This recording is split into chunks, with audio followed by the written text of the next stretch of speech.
As vantagens de ser invisível. Escrito por Stephen Chbosky.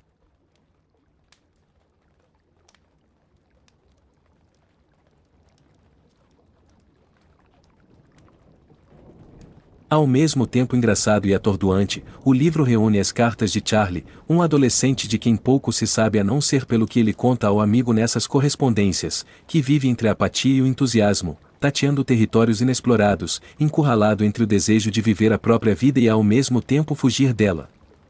As dificuldades do ambiente escolar, muitas vezes ameaçador, as descobertas dos primeiros encontros amorosos, os dramas familiares, as festas alucinantes e a eterna vontade de se sentir o infinito ao lado dos amigos são temas que enchem de alegria e angústia a cabeça do protagonista em fase de amadurecimento. Stephen Chbosky capta com emoção esse vai-vem dos sentidos e dos sentimentos e constrói uma narrativa vigorosa costurada pelas cartas de Charlie endereçadas a um amigo que não se sabe se real ou imaginário. Íntimas, hilariantes, às vezes devastadoras, as cartas mostram um jovem em confronto com a sua própria história presente e futura, ora como um personagem invisível à espreita por trás das cortinas, ora como o protagonista que tem que assumir seu papel no palco da vida. Um jovem que não se sabe quem é ou onde mora. Mas que poderia ser qualquer um, em qualquer lugar do mundo. Parte 1. 25 de agosto de 1991. Querido amigo. Estou escrevendo porque ela disse que você me ouviria e entenderia, e não tentou dormir com aquela pessoa naquela festa, embora pudesse ter feito isso. Por favor, não tente descobrir quem ela é, porque você poderá descobrir quem eu sou, e eu não gostaria que fizesse isso. Chamarei as pessoas por nomes diferentes ou darei um nome qualquer porque não quero que descubram quem sou eu. Não estou mandando um endereço para a resposta pela mesma razão. E não há nada de ruim nisso. É sério. Só preciso saber que existe alguém que ouve e entende, e não tenta dormir com as pessoas, mesmo que tenha oportunidade. Preciso saber que essas pessoas existem. Acho que, de todas as pessoas, você entenderá, porque acho que você, entre todos os outros, está vivo e aprecia o que isso significa. Pelo menos eu espero que seja assim, porque os outros procuram por você em busca de força e amizade, e é tudo muito simples. Pelo menos foi o que eu soube. Então, esta é a minha vida. E quero que você saiba que sou feliz e triste ao mesmo tempo, e ainda estou tentando entender como posso ser assim. Tento pensar na minha família como um motivo para que eu seja desta forma, principalmente depois que meu amigo Michael não foi à escola em um dia na primavera passada e ouvimos a voz do Sr. Vaughan nos alto-falantes. Meninos e meninas, lamento informar que um de nossos alunos faleceu. Faremos uma cerimônia em memória de Michael Dobson durante a assembleia desta sexta-feira. Não sei como as notícias andam pela escola e por que em geral estão certas. Talvez tenha sido no refeitório. É difícil lembrar. Mas Dave, o dos óculos esquisitos, nos disse que Michael se matou. Sua mãe jogava bridge com uma das vizinhas e ouviu o tiro. Não me lembro bem do que aconteceu depois disso, exceto que meu irmão chegou à sala do Sr. Vaughan na minha escola e me disse para parar de chorar. Depois, colocou o braço no meu ombro e me disse para tentar ser forte antes que papai chegasse. Nós fomos comer batatas fritas no McDonald's e ele me ensinou a jogar pinball. Chegou até a brincar que, por minha causa, ele tinha perdido uma tarde na escola e me perguntou se eu queria ajudá-lo a trabalhar em seu Camaro. Acho que fiquei muito confuso, porque ele nunca havia me levado para trabalhar em seu carro. Nas sessões com o orientador educacional, pediram aos poucos de nós que realmente gostavam de Michael que dissessem algumas palavras. Acho que eles tinham medo de que alguns de nós tentassem se matar ou coisa parecida, porque pareciam muito tensos e um deles não parava de mexer na barba. Bridget, que é louca, disse que às vezes, na hora dos comerciais da TV, pensava em suicídio. Ela foi sincera e isso confundiu o orientador. Carrie, que é legal com todo mundo, disse que se sentia muito triste, mas não se mataria porque é pecado. O orientador dirigiu-se a todo o grupo e finalmente chegou a mim. O que você acha, Charlie? O que havia de tão estranho nisso foi o fato de que eu nunca tinha visto este homem, porque ele era um especialista e sabia meu nome mesmo que eu não estivesse usando um crachá, como fazem nos eventos abertos ao público. Bom, acho que Michael era um cara legal e não entendi por que ele fez aquilo. Apesar de me sentir muito triste, acho que o que realmente me aborrece é não entender o que aconteceu. Acabo de reler isso e não se parece com o modo como eu falo. Especialmente naquela sala, porque eu ainda estava chorando. Não parei de chorar nem por um minuto. O orientador disse que suspeitava que Michael tinha problemas em casa e achava que ele não tinha com quem conversar. Talvez ele se sentisse sozinho e por isso se matou. Então comecei a gritar para o orientador que Michael podia ter conversado comigo. E comecei a chorar ainda mais. Ele tentou me acalmar dizendo que ele quis dizer um adulto como ele, ou um professor, ou um psicólogo. Mas não funcionou, e por fim meu irmão foi à escola em seu Camaro para me pegar. Pelo resto do ano letivo, os professores me trataram de forma diferente e me deram notas melhores, apesar de eu não ter ficado mais inteligente. Para falar com franqueza, acho que eu os deixava nervosos. O funeral de Michael foi estranho, porque o pai dele não chorou. E 3 meses depois ele deixou a mãe de Michael. Pelo menos foi o que Dave me disse no refeitório. Às vezes eu penso nisso. Imagino o que acontecia na casa de Michael na hora do jantar e dos programas de TV. Michael não deixou nenhum bilhete, ou pelo menos seus pais não deixaram ninguém ver um. Talvez fossem problemas em casa. Eu bem que gostaria de saber, assim eu sentiria a falta dele com mais clareza. A dor poderia fazer sentido. Uma coisa que eu sei é que isso me faz perguntar se tenho problemas em casa, mas parece que muita gente tem problemas muito piores do que os meus. Por exemplo, quando o primeiro namorado da minha irmã começou a sair com outra garota e minha irmã chorou o fim de semana inteiro. Meu pai disse que há pessoas que passam por coisa muito pior. Minha mãe ficou em silêncio. E acabou. Um mês depois, minha irmã conheceu outro cara e começou a ouvir música animada de novo. Meu pai continuou trabalhando. Minha mãe continuou varrendo. Meu irmão continuou consertando seu Camaro. Quer dizer, até que ele teve de ir para a faculdade no início do verão. Ia jogar futebol pela Penn State, mas precisou do verão para conseguir as notas certas para jogar futebol. Não acho que alguém fosse o favorito na minha família. Nós somos 3 e eu sou o mais novo. Meu irmão é o mais velho. Ele é um jogador de futebol muito bom e adora seu carro. Minha irmã é muito bonita, e má com os garotos, e é a filha do meio. Eu tiro nota máxima direto agora, como minha irmã, e é por isso que eles me deixam em paz. Minha mãe chora muito com os programas de TV. Meu pai trabalha muito e é um homem honesto.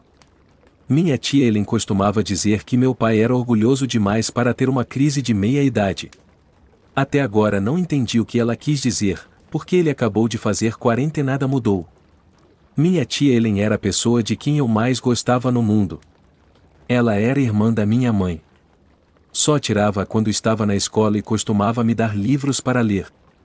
Meu pai disse que os livros eram muito antigos para mim, mas eu gostava deles, então ele dava de ombros e me deixava ler. Tia Ellen morou com minha família nos últimos anos de sua vida porque às vezes aconteciam coisas muito ruins com ela. Ninguém me disse o que aconteceu na época, embora eu sempre quisesse saber. Quando eu tinha uns 7 anos, parei de perguntar sobre isso, porque ficava perguntando sem parar, como as crianças sempre fazem, e tia Ellen começava a chorar muito. Foi quando meu pai me deu um tapa, dizendo: "Você está ferindo os sentimentos da tia Ellen." Eu não queria fazer isso, então parei. Tia Ellen disse a meu pai para nunca mais bater em mim na frente dela, e meu pai disse que a casa era dele e ele fazia o que queria, e minha mãe ficou quieta, como meu irmão e minha irmã. Não me lembro de muito mais do que isso porque comecei a chorar muito mesmo, e depois de algum tempo meu pai e minha mãe me levaram para o meu quarto. Foi só muito tempo depois que minha mãe bebeu uns copos de vinho branco e me disse o que tinha acontecido com a irmã dela. Algumas pessoas passam por coisas muito piores do que as minhas. É verdade. Acho que devo dormir agora. Está muito tarde. Não sei por que escrevo essas coisas para você ler. Estou escrevendo esta carta porque as aulas começam amanhã e estou com muito medo de ir. Com amor. Charlie. 7 de setembro de 1991. Querido amigo. Eu não gosto do colégio. O refeitório é chamado de o centro de nutrição, o que é estranho. Tem uma garota na minha turma de inglês avançado chamada Susan.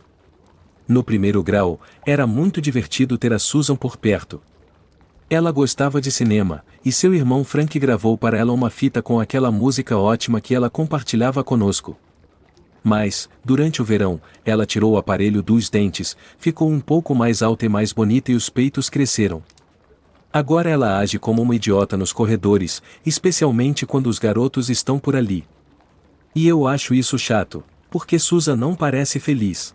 Para dizer a verdade, ela não gosta de reconhecer que é da minha turma de inglês avançado, e não gosta de dizer oi para mim na entrada do colégio. Quando estava na reunião do orientador educacional sobre o Michael, Susan falou que Michael uma vez disse a ela que ela era a garota mais bonita do mundo, com aparelho nos dentes e tudo. Então ela pediu para namorar ele, o que seria ótimo em qualquer escola. Ele disse que ia o namorar no segundo grau. E eles se beijaram e falaram de cinema, e ela sentiu terrivelmente a morte dele porque era seu melhor amigo. É divertido, também, porque normalmente os meninos e meninas não eram bons amigos na minha escola. Mas Michael e Susan eram. Como entre mim e tia Ellen. Opa, desculpe. Entre tia Ellen e mim. Foi uma coisa que aprendi esta semana. Isso ia fazer uma pontuação correta. Fiquei em silêncio a maior parte do tempo, e só um garoto chamado Shane realmente pareceu perceber minha presença. Estava esperando por mim depois da aula de educação física e disse coisas muito infantis, tipo que ele iria me dar um ocaldo, que é quando alguém enfia sua cabeça na privada e dá descarga para fazer seu cabelo redemoinhar. Ele parecia muito infeliz também. E eu disse isso a ele. Depois ele enlouqueceu e começou a bater em mim, e então fiz as coisas que meu irmão me ensinou. Meu irmão é um lutador muito bom. Bata nos joelhos, na garganta e nos olhos. E foi o que eu fiz. E acabei machucando o Shane de verdade. E depois ele começou a chorar. Minha irmã teve de sair da sala dos veteranos e me levar para casa. Fui chamado na sala do Sr. Small, mas não fui suspenso nem nada porque um garoto disse ao Sr. Small a verdade sobre a briga. Foi o Shane que começou. Foi legítima defesa. E foi mesmo. Eu não entendo por que o Shane queria bater em mim. Eu não fiz nada a ele. E sou muito pequeno. Mas acho que o Shane não sabia que eu sabia lutar. A verdade é que eu podia tê-lo machucado muito mais. E talvez tivesse feito. Acho que faria, se ele tivesse perseguido o garoto que disse a verdade ao Sr. Small, mas Shane nunca fez isso. Então, as coisas foram esquecidas. Alguns garotos me olharam de uma forma estranha no corredor porque não decorei o segredo da minha fechadura. Sou o cara que bateu no Shane e não consegui parar de chorar depois disso. Acho que sou muito sentimental. Tenho estado muito só porque minha irmã está ocupada sendo a mais velha da família. Meu irmão está ocupado sendo um jogador de futebol na Penn State. Depois do treino no campo, o treinador disse que ele era reserva, mas quando aprendesse o sistema, seria titular. Meu pai torce muito para que ele se profissionalize e jogue nos Steelers. Minha mãe só está feliz por ele ter ido para a faculdade de graça, porque minha irmã não joga futebol e não haveria dinheiro bastante para mandar os dois para a universidade. É por isso que ela quer que eu dê duro na escola, porque assim consigo uma bolsa de estudos. Então é isso que estou fazendo até encontrar um amigo por aqui. Eu espero que o garoto que disse a verdade seja meu amigo, mas acho que ele só estava sendo um bom garoto contando tudo. Com amor. Charlie. 11 de setembro de 1991. Querido amigo. Eu não tenho muito tempo porque meu professor de inglês avançado me deu um livro para ler e gosto de ler os livros 2 vezes. Por acaso, o livro é O Sol Nasce para Todos. Se você ainda não leu, acho que deve, porque é muito interessante. O professor me disse para ler alguns capítulos de cada vez, mas eu não gosto de ler os livros dessa forma. Leio logo metade dele na primeira vez. Mas eu estou escrevendo porque vi meu irmão na televisão. Normalmente não gosto muito de esportes, mas essa foi uma ocasião especial. Minha mãe começou a chorar, E meu pai colocou o braço em seu ombro, e minha irmã sorriu, o que é engraçado, porque meu irmão e minha irmã sempre brigam quando ele está por aqui. Mas meu irmão mais velho estava na televisão, e até agora foi a melhor coisa que aconteceu em minhas 2 semanas de escola. Sinto muita falta dele, o que é estranho, porque nós nunca conversamos muito quando ele está aqui. Nós não conversamos nunca, para ser sincero. Eu diria a você em que posição ele joga, mas, como eu já lhe disse, gostaria de ser anônimo para você. Espero que você entenda. Com amor. Charlie. 16 de setembro de 1991. Querido amigo. Terminei de ler O Sol Nasce para Todos. Agora é meu livro favorito, mas sempre acho que um livro é meu favorito até eu ler outro. Meu professor de inglês avançado me pediu para chamá-lo de Obil ou quando não estivéssemos em aula, e me deu outro livro para ler. Ele diz que eu tenho uma grande habilidade em leitura e compreensão, e queria que eu escrevesse um trabalho sobre O Sol Nasce para Todos. Mencionei isso para minha mãe e ela me perguntou por que Bill não recomendou que eu apenas fosse para uma turma de segundo ano. E eu contei a ela que Bill disse que eram basicamente as mesmas turmas com livros mais complicados, e que isso não me ajudaria. Minha mãe disse que ela não tinha certeza e conversaria com ele durante a reunião de pais. Depois, ela me pediu para ajudá-la a lavar os pratos, o que eu fiz. Sinceramente, eu não gosto de lavar pratos. Gosto de comer com os dedos e sem guardanapo, mas minha irmã diz que fazer isso é ruim para o meio ambiente. Ela participa do grupo ambientalista da escola secundária e é lá que ela conhece os garotos. Eles são todos muito legais com ela, e não entendo bem porquê, a não ser pelo fato, talvez, de que ela é bonita. Ela realmente maltrata muito aqueles caras. Um garoto foi particularmente duro. Não vou lhe dizer o nome dele. Mas vou lhe contar tudo sobre ele. Tinha um cabelo castanho muito bonito e o usava comprido e com um rabo de cavalo. Acho que ele vai se arrepender quando pensar no que fez. Ele estava sempre gravando fitas para minha irmã com temas muito específicos. Uma se chamava O Folhas de Outono. Ele incluiu muitas canções dos Smiths. Fez até uma capa colorida. Depois que o filme que ele pegou na locadora terminou, minha irmã me deu a fita. Quer para você, Charlie? Peguei a fita, mas achei estranho, porque ele tinha gravado para ela. Mas ouvi. E adorei. Tem uma canção chamada Wesley Epo que eu gostaria que você ouvisse. Falei com minha irmã sobre isso. E uma semana depois ela agradeceu a mim, porque quando o garoto perguntou a ela sobre a fita, ela disse exatamente o que eu tinha dito sobre a canção Wesley, e ele ficou muito emocionado por causa do significado que teve para ela. Espero que isso signifique que eu serei bom em namorar quando tiver idade para isso. Mas eu tenho que ir direto ao assunto. É isso que Bill, meu professor, me diz para fazer, porque escrevo como eu falo. Acho que é por isso que ele quer que eu escreva um trabalho sobre O Sol Nasce para Todos. Esse cara que gosta da minha irmã é sempre respeitoso com meus pais. Minha mãe gosta muito dele por causa disso. Meu pai o acha gentil. Eu acho que é por isso que minha irmã faz o que faz com ele. Teve uma noite em que ela disse coisas muito cruéis sobre como ele não enfrentou o valentão da turma quando tinha 15 anos ou coisa parecida. Para falar a verdade, eu estava vendo o filme que ele tinha alugado, então não estava prestando muita atenção na briga. Eles brigam o tempo todo, e então imaginei que o filme seria pelo menos um pouco diferente, e acabou que não era, porque era uma sequência. De qualquer forma, depois que ela se encostou nele por umas 4 cenas do filme, o que acho que durou uns 10 minutos ou mais, ele começou a chorar. E chorou muito. Depois, eu me virei e minha irmã estava apontando para mim. Tá vendo? Até o Charlie enfrentou um valentão. Tá vendo? E o cara ficou muito vermelho. E olhou para mim. Depois olhou para ela. E ele ergueu o braço e desceu a mão na cara da minha irmã. Bateu forte mesmo. Eu gelei, porque não consegui acreditar que ele tinha feito aquilo. Ele não era o tipo de cara que bate em alguém. Ele era o cara que gravava fitas com temas e fazia capas coloridas, até que bateu na minha irmã e ela parou de chorar. A parte esquisita é que minha irmã não fez nada. Ela só olhou para ele em completo silêncio. Isso foi muito estranho. Minha irmã fica furiosa se você come o tipo errado de atum, mas aqui estava um cara batendo nela, e ela não disse nada.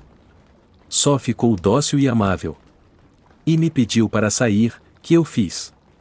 Depois que o garoto foi embora, ela disse que eles estavam terminando e que eu não contasse à mamãe e ao papai o que tinha acontecido. Acho que ele enfrentou o valentão dele. E acho que isso faz sentido. Naquele fim de semana, minha irmã passou um tempão com esse cara. E eles riram muito mais do que em geral faziam. Na sexta-noite, eu estava lendo meu livro novo, mas minha cabeça estava cansada, então decidi ver um pouco de televisão, em vez de ler. E abri a porta para o porão, e minha irmã e o namorado estavam nus. Ele estava por cima dela, e suas pernas dobradas de cada lado do sofá. E ela sussurrou para mim: "Vá embora, seu pervertido." Então eu saí. No dia seguinte, nós todos vimos meu pai jogar futebol. E minha irmã convidou o cara. Não tenho certeza se ele foi para casa na noite anterior. Estavam de mãos dadas e agiam como se estivessem muito felizes. E esse cara disse alguma coisa sobre o time de futebol não ser o mesmo desde que meu irmão se formou, e meu pai agradeceu a ele.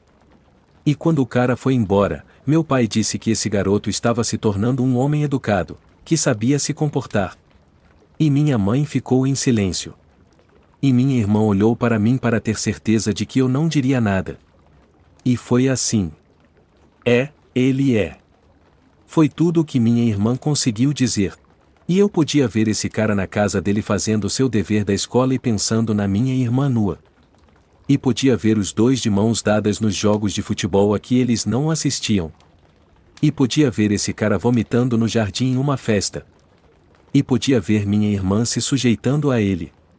E eu achei isso muito ruim para os dois. Com amor.